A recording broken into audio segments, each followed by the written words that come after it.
Hello students, ये आपकी next class है। Lecture number 5 chapter amino acid peptide nucleic acid and protein.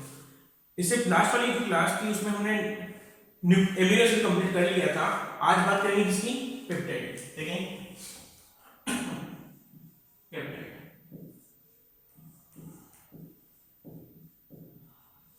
क्या होता है। पेप्टाइड समझ लीजिए। डेफिनेशन की बात करूंगा तो पहले देखिए वो होती क्या है, समझाऊंगा ना, समझ लेना क्या होता है पेप्टाइड। स्टार्ट करूँ ना। हमने पढ़ा कि ज्विटर आयन एक संरचना होती है। तो ज्विटर आयन में क्या होता है, एक तो पॉजिटिव होता है, एक नेगेटिव होता है। क्या होता है ज्विटर आयन में? एक पॉजिटिव सिरा एमिनो सिरा, नेगेटिव सिरा कार्बोक्सिलिक समूह सिरा होता है। तो ये जब भी मान लो कि दो या दो से दो दो मतलब मान लो दो मान लेते हैं ना, कि मान लो कि दो एमिनो अम्ल की आयनिक संरचना मेरे पास है और दोनों में आयनिक संरचना वाले समूह आपस में जब मैं जोड़ देता हूं तो संघनन मतलब क्या होता है? सब तो संघनन के फलस्वरूप संघनन होता क्या है, मतलब कुछ छोटे अणु जैसे कि H2O, HCl, HCl, HBr etcetera, वो अगर बाहर निकल जाते हैं और आपस में संरचना जुड़ जाती है, ठीक है, संरचना जुड़ जाती है, तो उसे क्या करते हैं हम? बनने वाला बंध क्या होता है? पेप्टाइड कहलाता है। पेप्टाइड संरचना कहलाती है और बनने वाले बंध को हम क्या कहते हैं? पेप्टाइड कहते हैं। देखो डेफिनेशन की बात करता हूं। जब दो एमिनो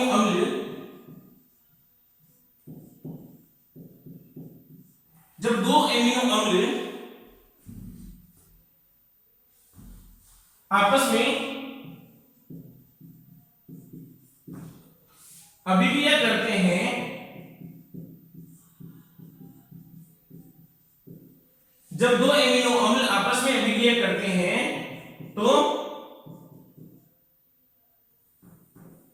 एक एमिनो अम्ल का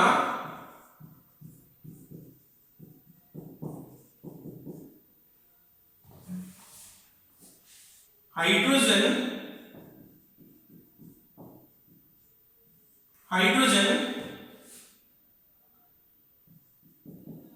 कार्बोक्सिल समूह से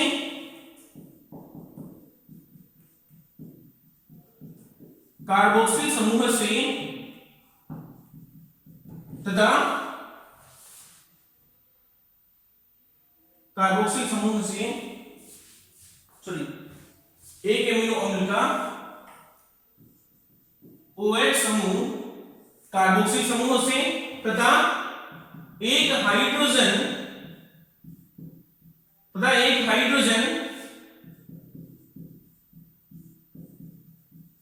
एमिनो समूह से संघनन के फलस्वरूप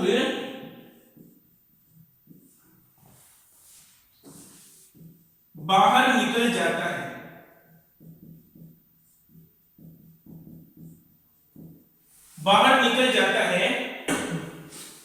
ठीक है, बाहर निकल गया।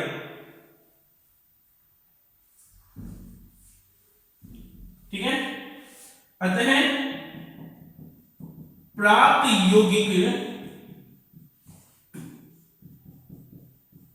पेप्टाइड यौगिक कहलाता है।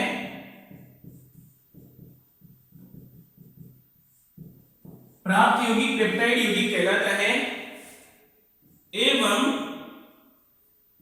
दोनों एमिनो समूह या एमिनो अम्ल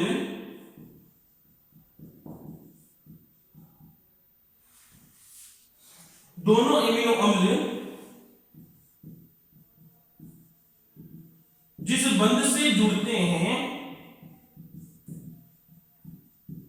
उसे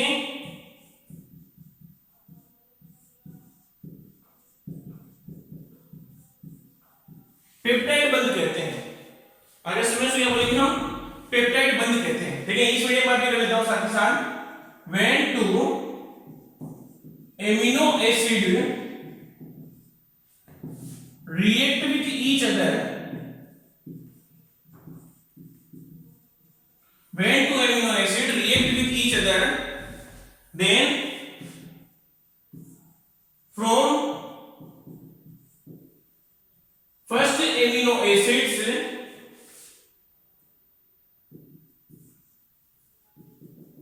carboxy group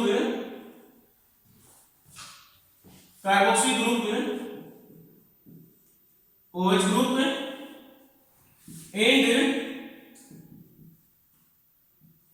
hydrogen of amino group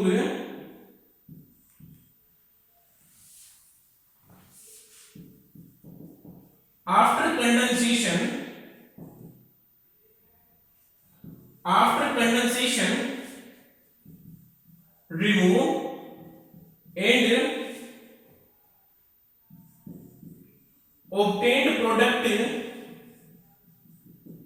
is called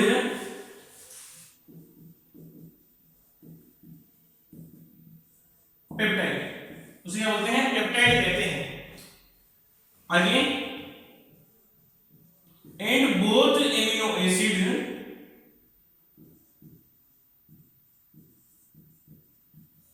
attached by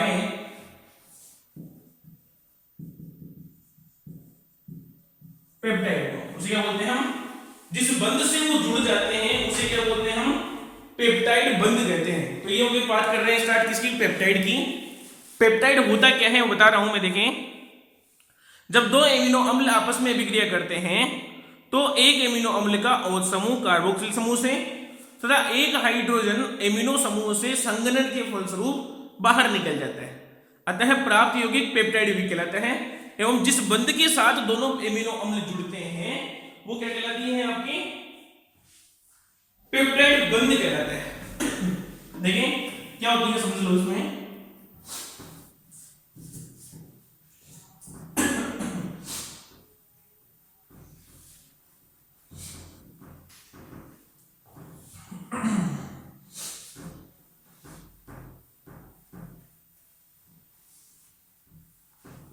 example याद करता हूं। देखिए, माना कि यह है NH2 CHR COOH, एक और एमिनो अम्ल NH2 CHR और COOH। ठीक है, मैंने दो एमिनो अम्ल ले लिए हैं। इन दोनों में क्या होगा? संघनन होगा। क्या होगा? कंडेंसेशन होता है। तो संघनन होता क्या है? कोई भी छोटे अणु यदि रिएक्शन के दौरान बाहर निकल जाते हैं, जैसे कि H2O, HF, HCl, HBr, तो उसको क्या बोलते हैं? हम संघनन कहते हैं। तो इस वाले केस में क्या होगा? यहां से तो एक हाइड्रोजन, यहां से एक OH क्या होता है? गर्म करने पर बाहर निकल जाते हैं, मतलब माइनस का H2O। अगर इसमें माइनस का H2O, तो H2O जैसे ही बाहर निकलेगा, मतलब इसको क्या बोलते हैं? हम संघनन कहते हैं।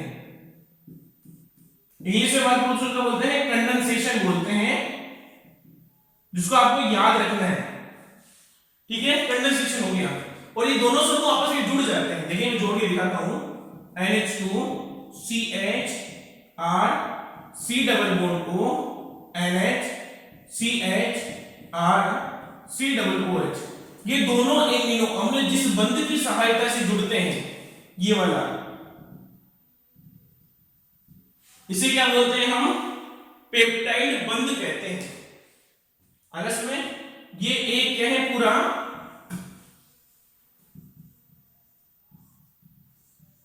पेप्टाइड है। और ये जो जिस बंध की सहायता से जुड़ता है ना, इसको बोलते हैं हम पेप्टाइड बॉन्ड कहते हैं। ठीक, इसे क्या बोलेंगे? हम पेप्टाइड बॉन्ड कहते हैं। अब देखो, पेप्टाइड बहुत प्रकार के होते हैं, डाइपेप्टाइड, ट्राइपेप्टाइड, पॉलीपेप्टाइड। अगर मान लो दो एमिनो अम्ल आपस में जुड़ते हैं तो उसे डाइपेप्टाइड कहेंगे। अगर तीन एमिनो अम्ल आपस में जुड़ेंगे तो उसमें क्या बोलेंगे? सॉरी, अगर किसी यौगिक के अंदर एक पेप्टाइड बंध पाया जाता है तो उसे बोलते हैं पेप्टाइड। अगर दो पेप्टाइड बंध होते हैं तो उसे बोलते हैं डाइपेप्टाइड। अगर तीन पेप्टाइड बंध पाए जाते हैं तो उसे बोलते हैं ट्राइपेप्टाइड। और अगर यदि चार या चार से अधिक पाए जाते हैं तो उसे बोलते हैं हम पॉलीपेप्टाइड यौगिक कहते हैं उसको। ठीक है, उसे बोलेंगे हम पॉलीपेप्टाइड यौगिक कहते हैं। बात करता हूं उसके अंदर आगे, मतलब सिंथेसिस ऑफ पेप्टाइड। मतलब पेप्टाइड के बारे में सामान्य जानकारी तो अपने पढ़ ली है, लेकिन आगे बात करूंगा तो क्या हो जाएगा? पेप्टाइड होगा सिंथेसिस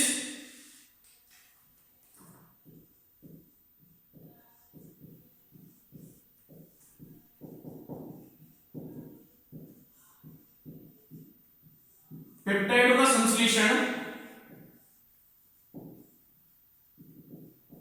सिंथेसिस ऑफ पेप्टाइड, ठीक है।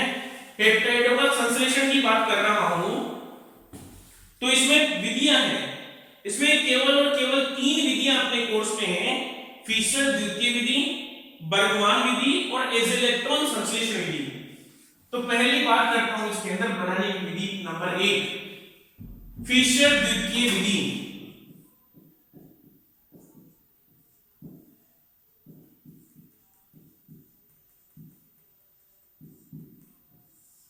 फिशर द्वितीय विधि इसको बोलते हैं इंग्लिश मीडियम में Fisher second method, Fisher second method बोलते हैं। होता क्या है जो समझा दो इसके अंदर, इसमें क्या होता है, दो यौगिक आपस में जुड़ जाते हैं और वो कैसे जुड़ते हैं उसकी एक मेथड है अलग से, वो मेथड अपने को याद रखना है, नेम रिएक्शन है पूरी फिशर द्वितीय मेथड। क्या करते हैं देखिए समझ लें पहले, एथिल क्लोरोफॉर्मेट की अभिक्रिया C2H5C डबल दिखवा दें, OC double bond O Cl, इसको बोलते हैं ethyl क्लोरोफॉर्मेट,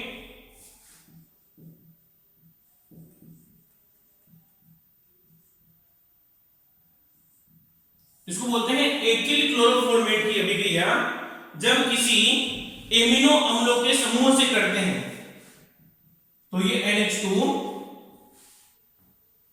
CH2 C double bond O O C2H5, ये कोई एमिनो एसिड ले लिया मैंने, जब इसकी अभिक्रिया कराता हूं इसके साथ तो क्या हो जाएगा, यहां से HCl बाहर निकल जाता है, मतलब संघनन होगा, संघनन होगा तो क्या बनेगा C2H5O C double bond O and H CH2 C double bond O और C2H5 बाहर करके यहां से माइनस का HCl बाहर निकल जाता है, और जैसे ही HCl बाहर निकल जाएगा तो अपने उस उत्पाद में से वो वाला प्राप्त होगा। जब इसकी वापस अभिक्रिया में कराता हूं, एक और एमिनो अम्ल लेता हूं, उससे भी कराता हूं, कौन सा एमिनो अम्ल लिया मैंने, NH2CH CH3 C double bond O OC2H5, जब इस वाले मतलब इस वाले अभिक्रिया में या इसको बोलता हूं, इस वाले एमिनो अम्ल के साथ इसकी अभिक्रिया करवाता हूं तो इस वाले केस में क्या हो जाता है, देखिए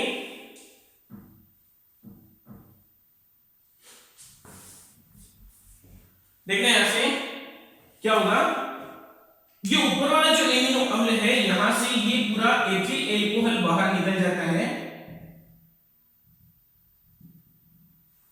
बाहर निकल गया माइनस के C2H5OH, और ये पूरा का पूरा समूह आपस में क्या होता है, जुड़ जाता है।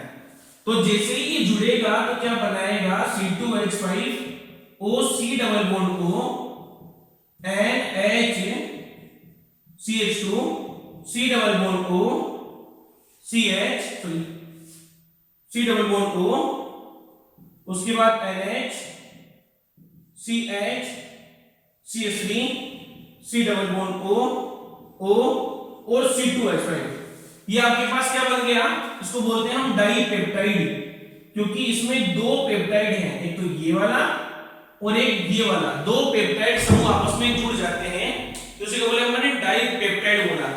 जब इसका मैं आगे जल अपघटन करा देता हूं, हाइड्रोलाइसिस करा देता हूं इसका, तो हाइड्रोलाइसिस कराने के पश्चात ग्लाइसिन एलेनिन उत्पाद के रूप में प्राप्त होता है। क्या प्राप्त होगा आपको, ग्लाइसिन एलेनिन।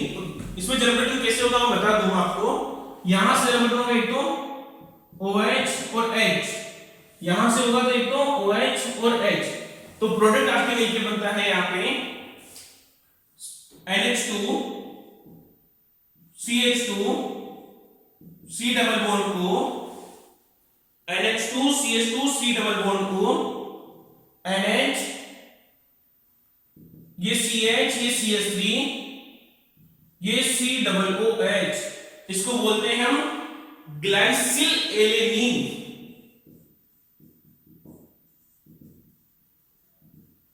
ग्लाइसिल एलेनीन बोलते हैं। और साथ में बाहर क्या निकल जाता है, माइनस के 2C2H5OH, मतलब एथिल क्लोरोफॉर्मेट से हमने अभिक्रिया स्टार्ट करी और प्रोडक्ट क्या बना अपना, ग्लाइसिल एलेनीन एज अ प्रोडक्ट प्राप्त होता है। तो इस वाली अभिक्रिया को क्या बोलते हैं हम, फिशर द्वितीय विधि कहते हैं। क्या किया हमने, पहले वापस एक्सप्लेन कर दूं कि एथिल क्लोरोफॉर्मेट की अभिक्रिया जब किसी भी एथिल या मतलब एमिनो अम्ल के साथ करते हैं तो क्या होता है, HCl बाहर निकल जाता है और आपको एक योगात्मक उत्पाद प्राप्त होता है जिसमें एक पेप्टाइड बंध पाया जाता है। जब इसकी अभिक्रिया किसी दूसरे एमिनो अम्ल के साथ कराते हैं जैसे कि एलेनिन के साथ, तो उसमें क्या हो जाएगा, वापस एक C2H5OH बाहर निकल जाता है और आपको डाइपेप्टाइड की एक डेरिवेटिव प्राप्त होता है, व्युत्पन्न प्राप्त होता है, जिसका जब हम जल अपघटन कराते हैं तो 2 मोल C2H5OH बाहर निकल जाते हैं और लास्ट फाइनल प्रोडक्ट मिलता है आपको ग्लाइसिल एलेनीन। ग्लाइसिल एलेनीन का बनना फिशर द्वितीय विधि कहलाती है। बात करते हैं, 2 मेथड हो रहे हैं वो भी कंप्लीट कर लेते हैं साथ ही साथ।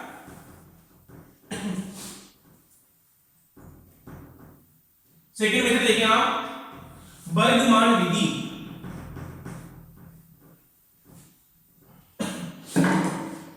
दूसरा मेथड है बर्गमान मेथड।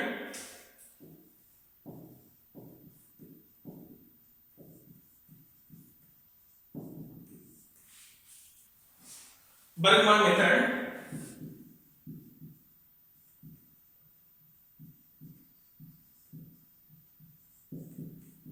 होता क्या है, बर्गमान मेथड देखो समझ लो, ये भी क्या है, एक एमिनो अम्ल बनाने का एक मेथड है। क्या करते हैं इसके अंदर, पहले लिया हमने बेंजील क्लोरोफॉर्मेट लिया, ये बेंजील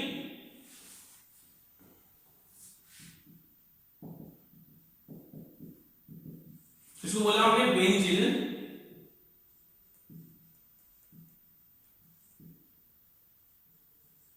क्लोरोफॉर्मेट बोला इसको हमने। जब इसकी अभिक्रिया हमने कराई ग्लाइसिन के साथ, ये ग्लाइसिन, तो यहां से क्या होता है, HCl बाहर निकल जाता है और एक मोनोपेप्टाइड स्ट्रक्चर प्राप्त होती है। क्या प्राप्त होगा,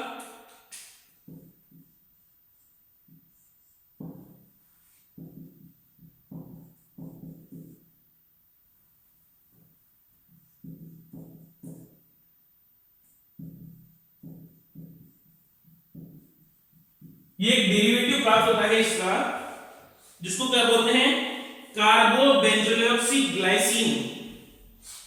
कार्बो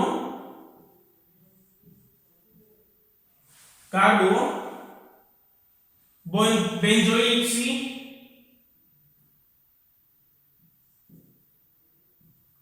कार्बोबेंजोइलॉक्सी ग्लाइसिन बोलते हैं इसको ना।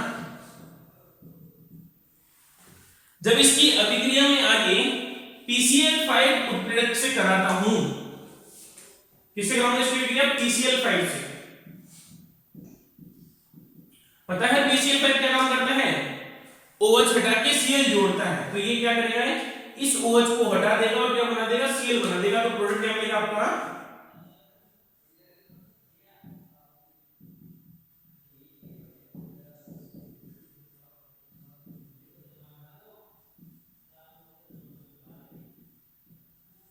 ये आपके एज अ प्रोडक्ट प्राप्त होता है। जब इसकी अभिक्रिया में एक और किसी एमिनो अम्ल के साथ कराता हूं, ठीक है, एमिनो अम्ल एक और लेता हूं, उसके साथ रिएक्शन कराता हूं, तो क्या बनेगा, देखो इसकी रिएक्शन कराई, सपोज मैंने एक एमिनो अम्ल ले लिया NH2 CH CH3 COOH, हाँ इसके साथ रिएक्शन कराता हूं तो क्या हो जाएगा, इस वाले केस के अंदर वापस ही जैसे ही गर्म करूंगा तो HCl बाहर निकल जाएगा, माइनस HCl, और प्रोडक्ट क्या बनेगा आपका, ये आगे जुड़ जाता है।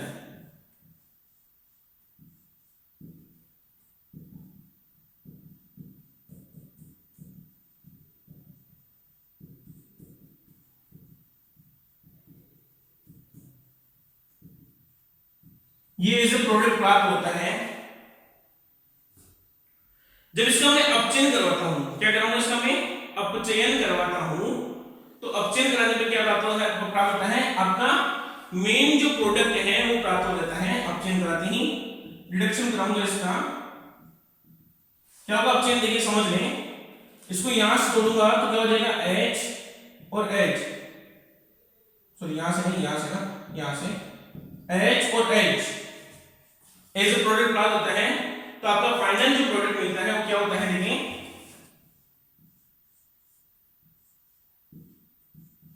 ये CH3, यहां CO2 बाहर निकल गया, उसके बाद NH2 CH2 COO NH CH CH3 और COH।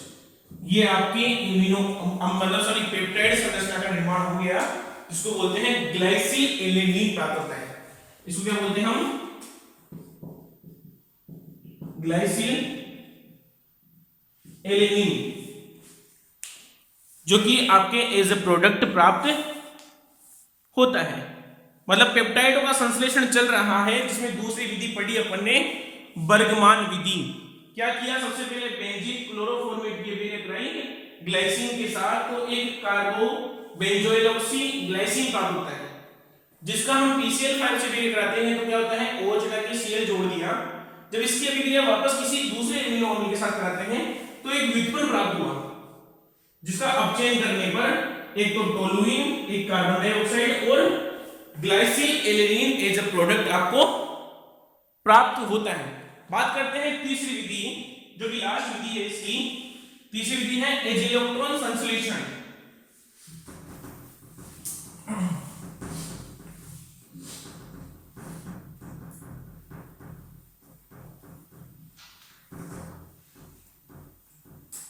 तीसरी विधि एजेलेक्ट्रॉन संश्लेषण।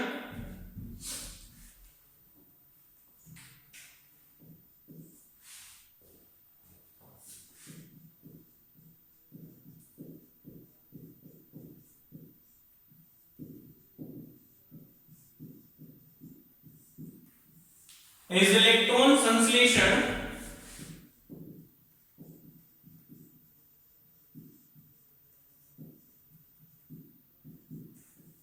इलेक्ट्रॉन सिंथेसिस बोलते हैं। क्या होता है, देखिए पैरा हाइड्रोक्सी बेंजील्डिहाइड की अभिक्रिया, पैरा हाइड्रोक्सी बेंजील्डिहाइड की अभिक्रिया, ये क्या है आपके पैरा हाइड्रोक्सी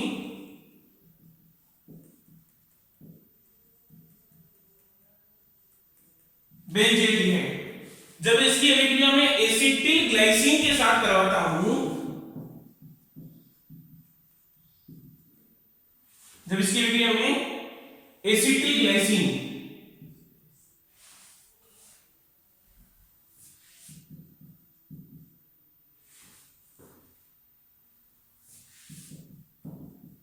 एसिटिल ग्लाइसिन के साथ करते हैं, उसको बोलते हैं एसिटिल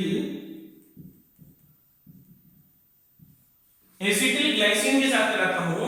किसकी उपस्थिति में कराता हूं, एसिटिक एनहाइड्राइड की प्रेजेंस में।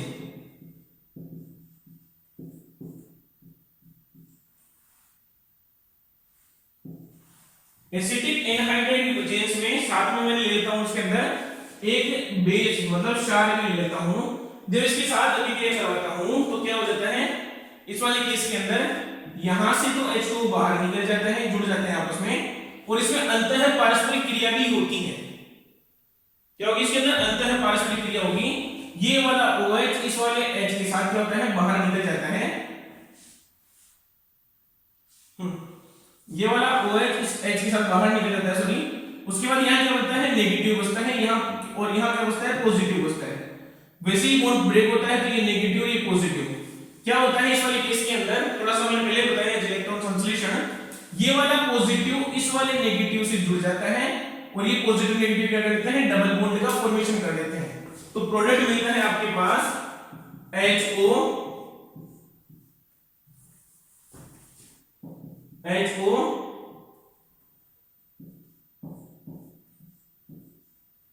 ये O ये CH डबल बॉन्ड C, इस वाले केस में क्या हो जाएगा, आगे बॉन्ड C,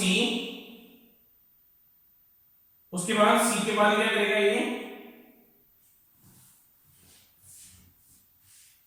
ये C डबल बॉन्ड O, उसके बाद यहाँ पे ऑक्सीजन, उस ऑक्सीजन से कौन जुड़ेगा C, उसके साथ कौन जुड़ेगा CH3, यहां पे ये C, ये CH3, उसके वाले केस में यहां नाइट्रोजन जो कि डबल बॉन्ड के साथ जुड़ के ये वाली संरचना का निर्माण कर लेता है। ठीक है, ये वाली संरचना का निर्माण कर लेता है।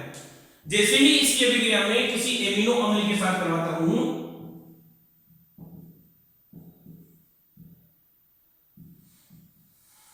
जैसे ही इसकी अभिक्रिया में किसी एमिनो अम्ल के साथ करवाता हूं तो क्या हो जाएगा इस वाले केस के अंदर R ले लेता हूं, तो इस वाले केस में क्या हो जाएगा, आगे अभिक्रिया संपन्न होती है और उत्पाद मिलता है आपके पास। देखिए उत्पाद देखना है ना क्या मिलता है, और साथ में ये जो एसिटिक अम्ल है ये भी अभिक्रिया कर लेता है यहां से। तो इसमें बताऊंगा, यहाँ पे इसकी ओपन स्ट्रक्चर ओपन करता हूं, CH3 C double bond O C double bond O और CH3, तो यहां से H इस एसिटिक अम्ल को बाहर निकाल देता है और एक समूह यहां भी जुड़ जाता है। तो संरचना क्या बनेगी आपकी final structure, CH3 C double bond O, उसके बाद बेंजीन स्ट्रक्चर, उसके बाद CH double bond C NH C double bond O CH3, और इधर आगे क्या होता है समूह आपके C के बाद में C डबल बॉन्ड O और NH CH R C double OH। यहां पे क्या हुआ इस वाले केस के अंदर, जैसे ही ये बॉन्ड ब्रेक होता है, ये वाला ना, ये वाली ऑक्सीजन क्या करती है, इसके साथ क्या होता है H2 बाहर निकाल लेती है यहां से ना। तो क्या होता है आपके फाइनल प्रोडक्ट मिल गया। जब इसकी अभिक्रिया में क्या करता हूं, इसका अपचयन करता हूं, पैलेडियम प्लस एसिडिक मीडियम में क्या कर दूं, इसका रिडक्शन कर रहा हूं। तो जैसे इसका रिडक्शन करूंगा तो क्या मिलेगा, देखो प्रोडक्ट आपको, रिडक्शन यहां से करूंगा, यहां से रिडक्शन H और H, एक तो ये मिल गया, उसके बाद ये वाला बॉन्ड ब्रेक लूंगा H और एक H यहां में मिल जाएगा आपको, और एक वाला केस यहां पे इस जगह ये H और ये H। तो फाइनल जो आंसर आएगा वो क्या आएगा आपके पास, एक तो मिला आपके पास OH, इसको लिख दूं H और लिख दूं HO, ये CH 2 CH NH2 C double bond O NH CH R और ये C डबल OH। ये तो मेन एमिनो अम्ल प्राप्त होता है, और बाकी सह उत्पाद के रूप में CH3 CHO 2 मोल तो ये प्राप्त होते हैं। ठीक है, ये फाइनल प्रोडक्ट, और ये पूरी अभिक्रिया कहलाती है इलेक्ट्रॉन संश्लेषण कहलाती है, जिसमें हमने क्या क्या किया मैं वापस एक्सप्लेन कर दूं। पहले पैरा हाइड्रोक्सी बेंजील्डिहाइड की अभिक्रिया कराई अपने एसिटिल ग्लाइसिन के साथ, तो इलेक्ट्रॉन संरचना प्राप्त होती है। और जब इसकी अभिक्रिया में क्या कराता हूं, एसिटिक एनहाइड्राइड के साथ कराता हूं, तो यहां से एसिटिक अम्ल भी क्या होता है, एक एसिटिक अम्ल बाहर निकल जाता है और एक व्युत्पन्न प्राप्त होता है। ठीक है, नीचे जब इसको मैं आगे जैसे ही इसकी मैं दूसरी मतलब किसी दूसरे एमिनो अम्ल से अभिक्रिया करता हूं, तो एक इससे भी मतलब एक 2 पेप्टाइड वाली संरचना प्राप्त होती है, जिसकी अभिक्रिया में अम्लीय अपचयन कराते ही एक मुख्य उत्पाद प्राप्त होता है, जिसका नाम क्या है, ठीक है, जो कि आपके मुख्य उत्पाद ये प्राप्त होता है। ठीक है, इसके आगे की बात हम करते हैं, ये संश्लेषण 3 विधियां हमने पढ़ ली है, बाकी बात करते हैं इसकी नेक्स्ट क्लास में। Okay, thank you.